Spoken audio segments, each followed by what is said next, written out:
चाहिँ सब्जी मन्डीको दृश्य हो। यो चाहिँ बेलारुसको सब्जी मन्डी जेको सिटी भित्रै पर्छ। यो राम्रो छ। यहाँ चाहिँ सस्तो सस्तो पाइन्छ।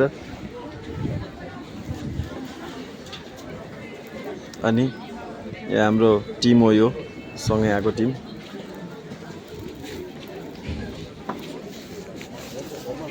अनि हामी अब यहाँबाट हेर्न सक्छौँ। यो चाहिँ तपाईहरुको यो यहाँ सबै चिज पाइन्छ, सबै कुराहरू।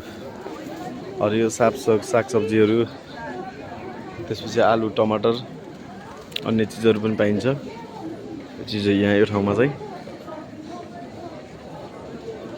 अब हामी यहाँबाट छिर्यौँ भने हामी चाहिँ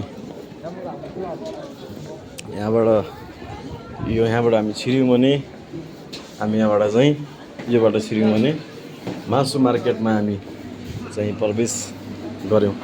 यहाँ चाहिँ मासुहरू सबै पाइन्छ, सबै मासुहरू पाइन्छ यो ठाउँमा चाहिँ। जेको मासु भन्यो त्योको मासु पाइन्छ। यो चाहिँ एउटा मार्केट पनि हो, प्लस यो चाहिँ गोरुको मासु हो। यहाँ मासुहरू पाउने ठाउँ सबै त्यो बङ्गुरको भयो। यहाँबाट चाहिँ हामी मार्केटमा आएका छौँ। चिसो पाउने ठाउँ यो मार्केट सबै पाउँछ यहाँ।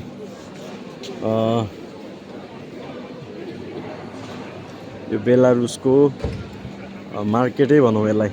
यतै मार्केट जस्तै हो। अनि यहाँ चाहिँ नपाउने यो बङ्गुरको मासु, यो चाहिँ यो सब मार्केट हो, मासु पाउने ठाउँ।